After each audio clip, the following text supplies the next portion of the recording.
Good morning all of you. सभी बच्चों को नमस्ते। तो प्यारे बच्चों, आज के लेक्चर में हम क्लास 11th का जो नया चैप्टर है अवकलज, सीमा और अवकलज, ठीक है, डेरिवेटिव्स एंड लिमिट को हम स्टार्ट करेंगे। ये most important chapter class 12th के लिए। बेसिकली जो क्लास 12th में चैप्टर है सारे ये स्टार्ट होंगे वहाँ पर। तो अगले चैप्टर के लिए, मतलब अगले साल के लिए ये चैप्टर आपको सीखना ही अनिवार्य है। अत्यधिक महत्वपूर्ण चैप्टर है ये। तो यहाँ से आपको सारे क्वेश्चन, सारे लेक्चर एकदम सीक्वेंस में मिलेंगे। तो सभी लेक्चर करने के लिए वीडियो को लाइक जरूर कीजिएगा। अब प्यारे बच्चों स्टार्ट करते हैं। लेक्चर मोस्ट इंपॉर्टेंट होने वाला है। तो सबसे पहले चैप्टर का नाम लिखते हैं। ये एनसीईआरटी बुक में चैप्टर 13 है, सीमा और अवकलज। इसका नाम है सीमा और अवकलज। सीमा और अवकलज। प्यारे बच्चों ये चैप्टर मोस्ट इंपॉर्टेंट है, 12th क्लास के लिए मोस्ट आईएमपी सीरीज है। अगर जिसको ये चैप्टर यहाँ समझ में नहीं आया ना तो 12th में नहीं समझ में आएगा, इस बात का ध्यान रहे मूल रूप से। Therefore limit and derivatives, limit and derivatives.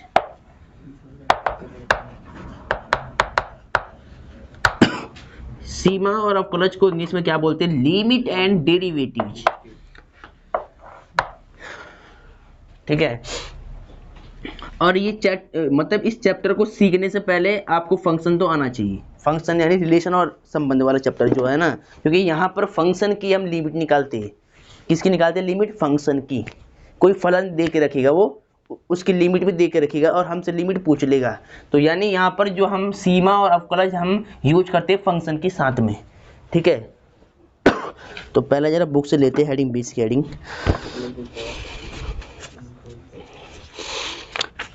ध्यान से समझना थोड़ा, आज का लेक्चर थोड़ी बेसिक की दृष्टि से रहेगा। तो बेसिक का थोड़ा बताएंगे आपको, अवकलज का।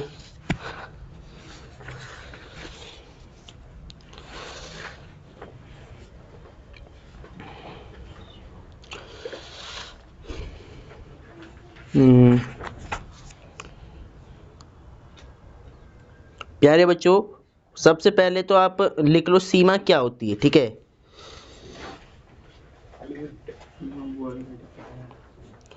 सीमा के बारे में लिखवाते थोड़ा, ठीक है। डेफिनेशन।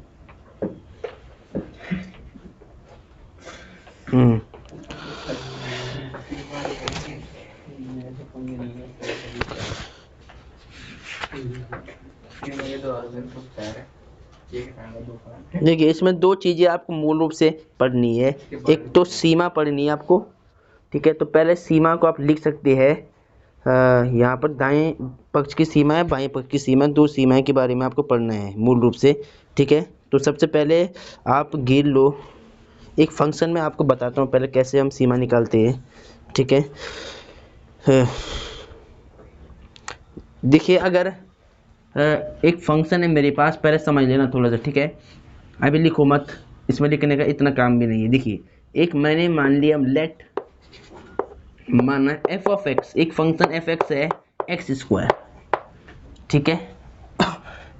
और मान लिया कि चाहे तो आप ये मान लो कि माना बिंदु ए पर, माना बिंदु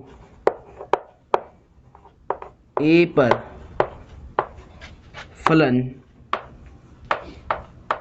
फलन की सीमा। अगर एक बिंदु ए है उस पर हमें फंक्शन की सीमा बतानी कितनी होगी, तो इसको लिखने का तरीका होता है limit x tending to a f of x. ये इसको मतलब लिखने का रूल है, तरीका है। अगर x बराबर ए बिंदु पर, मतलब बिंदु x बराबर ए पे फंक्शन का मान हम कैसे लिखेंगे? Limit x tending to a f of x. यानी इसका ये मतलब है कि x का मान a नहीं है, ठीक है। ये मत सोचना कि x का मान a है, मतलब x का मान a की साइड अग्रसर हो रहा है, a के पास आ रहा है वो वैल्यू, ना a है ना a से कम है, इसके पास से बस। मान लिया कि x टेंडिंग टू 2 हो गया, तो x की वैल्यू 2 के पास अग्रसर हो रही है, इसके पास आ रही है, ठीक है। अब ये वैल्यू देखो, ध्यान रखना कि ये मान लिया 2 राइट से भी आ सकता है इसके पास, राइट से भी आ सकता है और लेफ्ट से भी 2 के पास वैल्यू हो सकती है, एग्जैक्ट 2 नहीं होता है, बस ये 2 के पास माना जाता है। ठीक है, ये नहीं है कि x की लिमिट यहाँ पर 2 है तो तुमने बोल दिया x का मान फिक्स 2 ही होगा, 2 नहीं होता, बस इसके पास रहती है वैल्यू। अगर लेफ्ट से भी हो सकता है इसके इक्वल, देखिए लेफ्ट से भी लिमिट इसके पास आ सकती है, मतलब 2 के पास आ सकती है, राइट हैंड से भी आ सकती है लिमिट और लेफ्ट से भी आ सकती है, तो वो तो तुम्हें भी समझ में आएगा जब आगे सवाल होंगे। ठीक है, तो यानी एग्जैक्ट 2 नहीं होगा, खाली 2 के पास उसको माना जाता है कि x क्या होगा, 2 के पास आ रहा होगा। ठीक है, तो देखो बिंदु माना बिंदु A पर फलन की सीमा हम कैसे लिखेंगे, limit x tending to A। इसको क्या बोलते, देखिए x है, ये जो सिंबल है इसको बोलेंगे आप टेंडिंग, और सॉल्ट में बोलते हैं tends, x tending to A, ऐसे पढ़ना है इसको। और अगर शॉर्ट में पढ़ना है तो x tends to A, tends to A, ऐसे पढ़ना है इसको। ठीक है, पढ़ने का रूल है limit x tending to A f of x, यानी x बराबर a बिंदु पर फलन का मान, लिमिट है, सीमा है इसकी, x बराबर a पॉइंट पर। ठीक है, तो इसको भी लिखना तुम, है ना, अभी बेसिक बातें लिख लो पहले, जो बातें लिखवा रहा हूँ मैं यहाँ पर, ये छोटी छोटी बातें स्टार्टिंग से।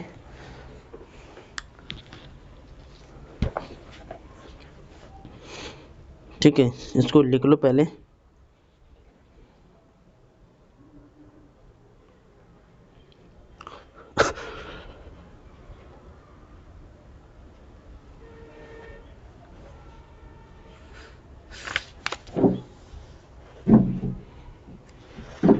ठीक है,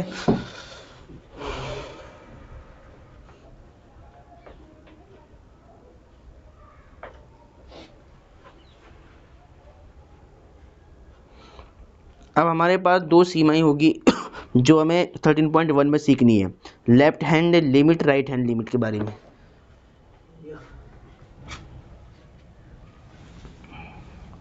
किसी भी अगर बिंदु ए पर सीमा निकालने का रूल क्या है, x बराबर a पर अगर हमें सीमा की फॉर्म में लिखना है, लिमिट की फॉर्म में लिखना है, तो x tending to a f of x हम इसको लिख देंगे। ठीक है, इसके बाद ध्यान से देखिए प्यारे बच्चों, लिमिट के कंसेप्ट में दो और आते हैं most important concept, left hand limit. पहला तो हेडिंग गिन लो, सबसे पहले ऊपर टॉप में left hand limit, left hand limit और right hand limit, left hand limit और राइट हैंड लिमिट। इसको इंग्लिश में क्या बोलते हैं, फुल फॉर्म में left hand limit, right hand limit. ठीक है, हिंदी में क्या बोलेंगे, बाएं पक्ष और दाएं पक्ष की सीमाएं। बाएं पक्ष और दाएं पक्ष की सीमा,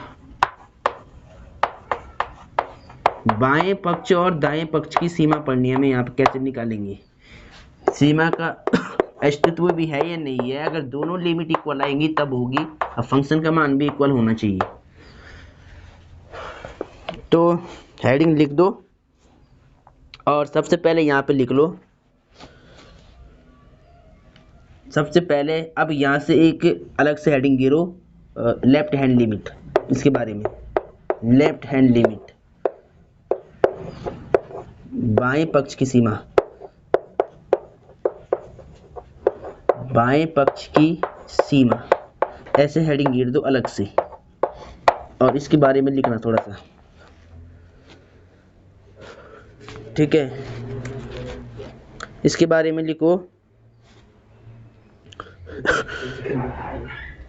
बिंदु x बराबर a पर,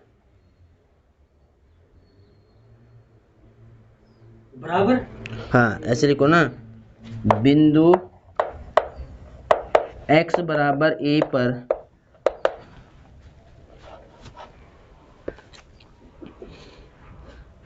फलन fx, बिंदु x बराबर a पर फलन fx की लेफ्ट हैंड लिमिट को,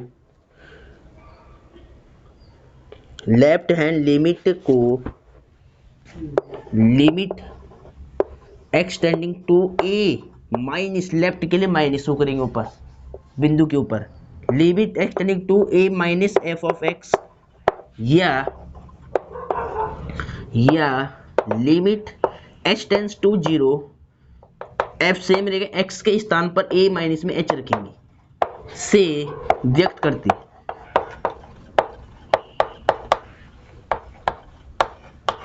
ठीक है, बिंदु x बराबर a पर limit extending to a minus f of x, या limit h tends to 0 f a minus h मतलब क्या है, इससे हम लेफ्ट जा रहे हैं, माइनस कर रहे हैं ना। मान लिया यहाँ पर a पॉइंट है, अगर इससे इधर की साइड आएंगे ना लेफ्ट साइड में, तो क्या होगी, वैल्यू माइनस में आएगी, यानी h माइनस करेंगे a माइनस में h। अगर ये पॉइंट क्या हमें अगर राइट में जाना है तो a प्लस एच, ऐसे होता है। पॉइंट से पहले आना यानी लेफ्ट साइड आना तो a माइनस एच, राइट में जाना तो a प्लस एच। तो ऐसे इसको लिखने के 2 रूल है। अब सेकंड गिरो, पहले राइट हैंड लिमिट, बाएं पक्ष की सीमा, बाएं नहीं दाएं, सॉरी दाएं पक्ष की सीमा, दाएं पक्ष की सीमा।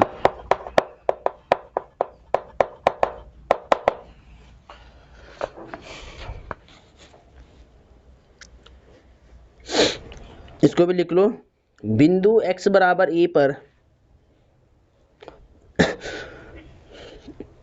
किसी फलन की बिंदु x बराबर a पर किसी फलन की दाएं पक्ष की सीमा, बिंदु x बराबर a पर किसी फलन की दाएं पक्ष की सीमा को, दाएं पक्ष की सीमा को फिर लिखना limit x tending to a plus, positive right में जा रहा है ना, प्लस वाली साइड जा रही है, पॉजिटिव एफ ऑफ एक्स, या limit h tends to 0 f a plus h, right के लिए ए प्लस एच रखेंगे, ए प्लस एच द्वारा व्यक्त करती है। लिमिट चेंज हो जाएगी, ठीक है, एच में करते, समझाऊं कैसे बाद में चेंज होगी, कि x यहाँ x की लिमिट a थी और यहाँ h की 0 कैसे हो रही है, समझाऊंगा आगे सवाल में, पहले इसको लिख लो बस। ठीक है,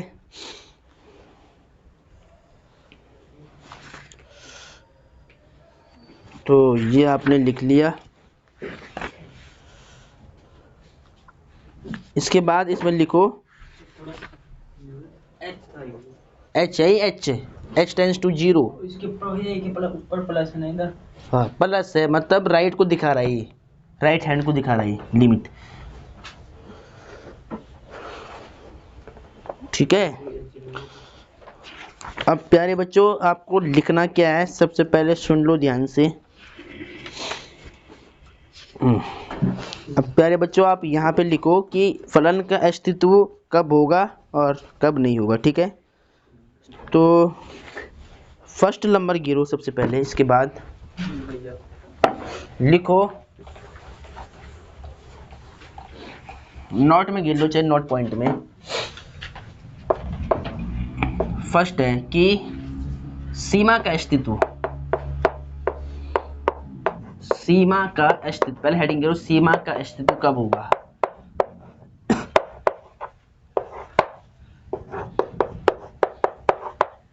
फर्स्ट हेडिंग गिरो और लिखो यहाँ पर, यदि बोल रहा हूँ मैं, ठीक है, लिख देना मेरे साथ साथ, कि यदि किसी फलन की बाएं पक्ष की सीमा अर्थात लेफ्ट हैंड लिमिट, यदि किसी फलन की बाएं पक्ष की सीमा अर्थात लेफ्ट हैंड लिमिट का मान,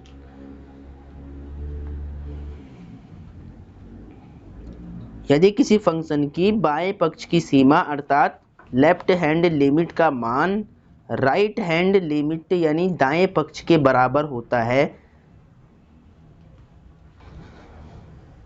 यदि किसी फलन की लेफ्ट हैंड लिमिट का मान राइट हैंड लिमिट के बराबर होता है, यानी दाएं पक्ष की सीमा के बराबर होता है, तो उस स्थिति में फलन का अस्तित्व होता है, तो उस स्थिति में फलन का अस्तित्व होता है। ठीक है, अगर left hand limit right hand limit के इक्वल आती है तो ही फंक्शन का अस्तित्व होगा, फलन का अस्तित्व होगा, वरना नहीं होगा। तो क्या लिखा है, यदि किसी फंक्शन की लेफ्ट हैंड लिमिट का मान राइट हैंड लिमिट के मान के बराबर होता है तो उस केस में फलन का अस्तित्व होता है। ठीक है, सेकंड में लिखो, यदि किसी फलन की लेफ्ट हैंड लिमिट का मान, शॉर्ट में लिखो आप सीधा लेफ्ट LHL, यदि किसी फलन की लेफ्ट हैंड लिमिट का मान राइट हैंड लिमिट के बराबर नहीं आता है, यदि किसी फलन की लेफ्ट हैंड लिमिट का मान राइट हैंड लिमिट के बराबर नहीं आता है तो उस स्थिति में फलन का अस्तित्व नहीं होता है। तो उस स्थिति में फलन का अस्तित्व नहीं होता है।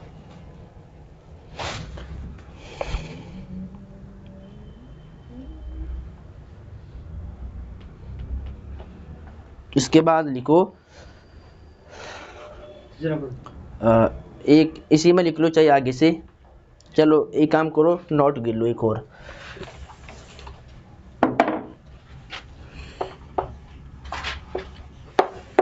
इसमें लिखो यदि, ये तो ये लिखो, चलो लिख लो, यदि किसी फलन की लेफ्ट हैंड लिमिट और राइट हैंड लिमिट और फलन का मान, यदि किसी फलन की लेफ्ट हैंड लिमिट और राइट हैंड लिमिट और फलन का मान बराबर होता है तो उस स्थिति में फलन का पूर्णतः अस्तित्व होता है, पूर्णतः अस्तित्व होता है। ठीक है, पूर्ण रूप से अस्तित्व होने के लिए फंक्शन की left hand limit right hand limit फलन का मान ये वैल्यू इक्वल होनी चाहिए तीनों की तीनों। क्या लिखा है, पूर्णतः अस्तित्व होता है, फलन का पूर्णतः अस्तित्व होता है। यदि किसी फलन की लेफ्ट हैंड लिमिट और राइट हैंड लिमिट और फलन का मान बराबर होता है तो उस स्थिति में फलन का पूर्णतः अस्तित्व होता है। ठीक है,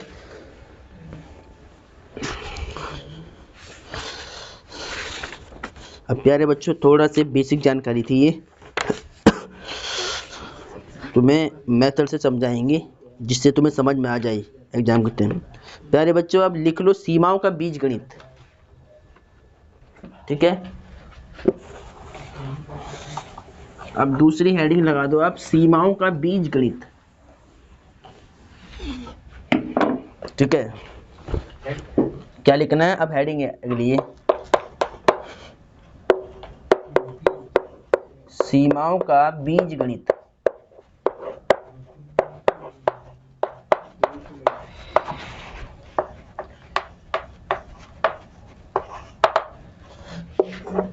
algebra of limits, algebra of limits.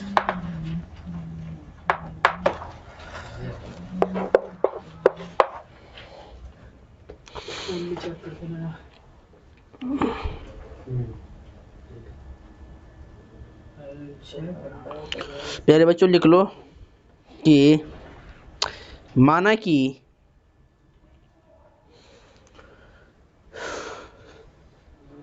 कि स्मॉल f और g, ऐसे f और g, माना कि f दो फलन है। ठीक है, एक f है एक g है। माना कि f और g दो फलन ऐसे है, माना f और g दो फलन ऐसे है। ठीक है, फलन f वाले की जो लिमिट होगी ना, फलन f वाले की लिमिट है x के सापेक्ष, तो क्या लिखा तुमने कि माना एफ और जी दो फलन ऐसे है कि, फिर लिखना है कि लिमिट, इसकी सीमा लिमिट एक्सटेंडिंग टू ए, बिंदु ए पर extending to a f of x, और फिर लिखो और limit extending to a f of x, इसके लिए लिमिट ही फलन एफ के लिए लिमिट क्या होगी, लिमिट बिंदु ए पर limit extending to a f of x और limit extending to a g of x. यहाँ पे क्या लिखना, और फलन जी के लिए limit x tending to a g of x, ऐसे जी ऑफ एक्स दोनों का अस्तित्व है। यदि अगर इनका अस्तित्व है ना, तो अलजेब्रा के सूत्र से हम कैसे लिखेंगे इनको, जी ऑफ एक्स दोनों का अस्तित्व है, तब फर्स्ट नंबर गिरो, तब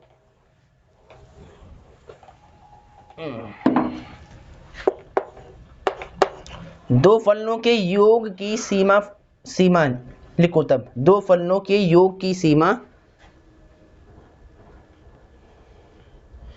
दो फलनों के योग की सीमा फलनों की सीमाओं का योग होता है। दो फलनों के योग की सीमा क्या होती है, फलनों की सीमाओं का योग होता है।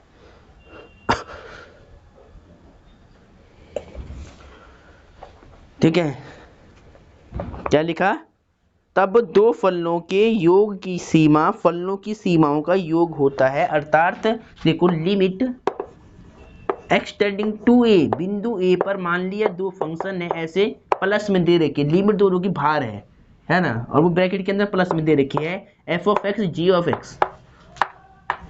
तो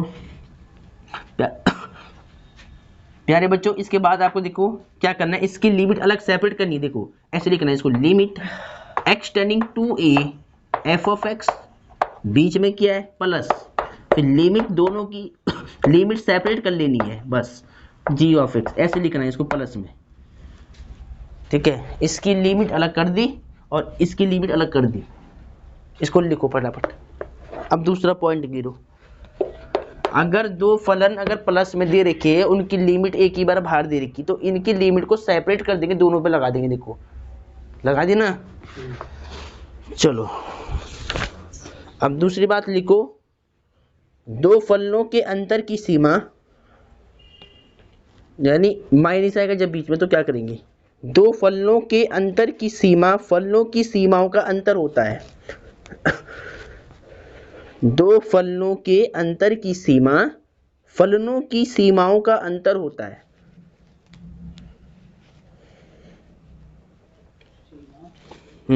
फलनों की सीमाओं का अंतर होता है। सबसे पहले कैसे, देखो लिमिट एक्सटेंडिंग टू ए, बिंदु ए पर लिमिट ये थी extending to a f of x function minus अंतर करना दो फंक्शन का जी ऑफ एक्स, तो सेम करना, सेपरेट कर दो, इसकी लिमिट अलग कर दो और इसकी लिमिट अलग कर दो, सेम उसी प्रकार। तो similarly limit extending to a f of x minus में limit extending to a g of x, दोनों की लिमिट को सिंगल सिंगल लगा दिया फलन पे। ठीक है, अब तीसरा नियम देखो, दो फलनों के गुणन की सीमा, उतारो पहले फटाफट, प्लस और माइनस में दो फंक्शन दे रखे होंगे ना, और उनकी लिमिट भी दे रखी होगी बाहर, ओवर हो गया, तो सीधा ही हम क्या कर देंगे, फंक्शन को चेक कर देंगे। ठीक है, दोनों की सेपरेट कर देंगे। अब प्यारे बच्चों ध्यान से देखिएगा, इसके बाद अब लिखो जरा थर्ड वाली हेडिंग, तो मतलब इसके बाद का फॉर्मूला बेसिक, कि दो फलनों के गुणन की सीमा फलनों की सीमाओं का गुणन होता है। दोबारा बोल रहे हैं, दो फलनों के गुणन की सीमा फलनों की सीमाओं का गुणन होता है। गुणन मतलब गुणनफल, गुणन होता है, प्रोडक्ट होता है। देखिए कैसे, बिंदु x बराबर a पर लिमिट मान लिया, लिमिट शॉर्ट में लिखते हैं लिमिट को LIM, limit extending to a, दो फलनों का गुणन हो रहा है यहाँ पर f ऑफ x और g ऑफ x का मल्टीप्लिकेशन, ऐसे ठीक है, दोनों की लिमिट लगा लो single single. Limit extending to a f of x multiply limit extending to a g of x. दोनों फंक्शन का जो गुणा हो रहा है तो उनकी लिमिट हम सेपरेट कर देंगे, इस प्रकार से इसका फॉर्मूला बन जाएगा, बीच में मल्टीप्लाई हो। बस एक और लिख दो, दो फलनों के भागफल की सीमा। अगर दो फंक्शन भागफल में दे रखी तो उनकी लिमिट कैसे लगानी है वो हम यहाँ पे सीख रहे फिलहाल। देखो, दो फलनों के भागफल की सीमा, फलनों की सीमाओं का भागफल होता है। पहले इसको लिख लो, कोई नहीं, आराम से लिख लो।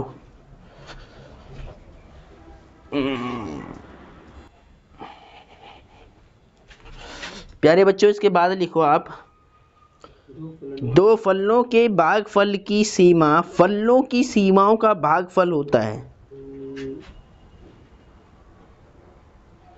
ठीक है, फलनों की सीमा के भागफल के भागफल होता है, दो फलनों के भागफल की सीमा फलनों की सीमाओं का भागफल होता है।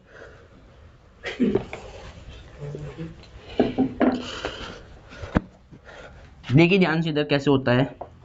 अगर लिमिट बिंदु ए पर limit extending to a f of x और जी ऑफ एक्स दो फंक्शन डिवाइड में दे रखी है, ठीक है। बस यहाँ पर ध्यान रखना नीचे वाला फंक्शन जीरो ना हो जाए। अगर हर जीरो हो गया ना तो ये फंक्शन अनडिफाइंड बन जाएगा, परिभाषित नहीं होगा फिर ये। तो यहाँ पे लिख भी देना कि g x does not equal to zero, side में ऐसे, यानी हर का मान जीरो नहीं होगा कभी भी। यहाँ अगर हो गया तो फिर फंक्शन अपरिभाषित हो जाएगा, तो फंक्शन की सीमा नहीं ले पाएंगे। देयरफॉर क्या करेंगे, सिंगल सिंगल लिमिट लगा लो। ऊपर लगा दी पहले limit, limit extending to a f of x upon limit extending to a g of x. दोनों की लिमिट हमने सिंगल सिंगल कर दी, ये हो गया इसका।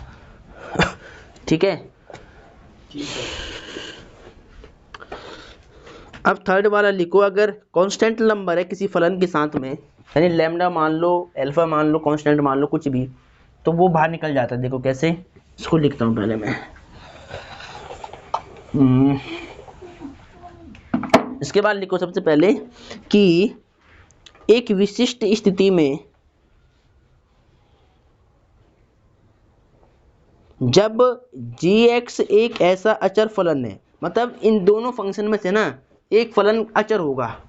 ठीक है, ठीक है, जैसे दो फंक्शन है ना हमारे पास, f of x g of x, मान ले दो फंक्शन है, इन दोनों में से अगर एक मान ले अचर फलन है, जिस तरह की एक मान ले 3 है और एक मान ले x है, तो एक तो फलन x हो रहा है लेकिन एक और अचर नंबर हो रहा है। तो उस केस में क्या करेंगे, देखो लिखो पहले कि एक विशिष्ट स्थिति में जब g(x) एक ऐसा अचर फलन है कि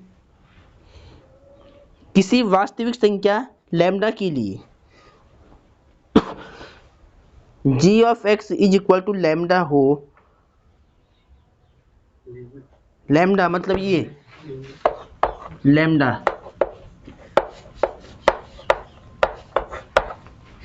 लैम्डा हो, फिर से बोल रहे हैं क्या? लिखो कि एक विशिष्ट स्थिति में जब g ऑफ x एक ऐसा अचर फलन है कि किसी वास्तविक संख्या लैम्डा के लिए g of x is equal to lambda हो, तब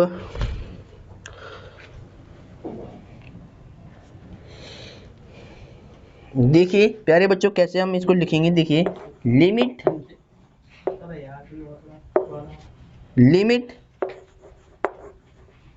बोलू क्या दोबारा, है g(x) लैम्डा हो तब, हाँ, तब ये लिखना है कि limit extending to a lambda f of x, यानी एक फंक्शन मान लिया मैंने, ठीक है, एक फंक्शन मान लिया एफ ऑफ एक्स के साथ में एक अचर वैल्यू दे रखी है लैम्डा। तो अब इसकी मतलब हम लिमिट नहीं इस पर लगाएंगे, लैम्डा बाहर निकल जाएगा, लैम्डा की कोई लिमिट नहीं होगी, तो लैम्डा बाहर निकल जाएगा, खाली जो फंक्शन है उसकी लिमिट देंगे। तो limit extending to a f of x की लिमिट लगाएंगे खाली, ये बाहर निकल जाएगा इनटू में, ये ठीक है ऐसे। चलो अब थोड़ा आपको एग्जांपल सिखाते, पहले थोड़ा सूत्र लिखते हैं, पहले चार पहले 2-3 फॉर्मूले लिखते हैं जरा। चार जाबी हैं, सारे करा दूंगा क्लास, मतलब ये तो हो गए सारे फॉर्मूले। इसमें अलजेब्रा के 5 फॉर्मूले हैं जो तुम्हारे में यूज है, थोड़ा थोड़ा कहीं ना कहीं तो यूज होंगे ही।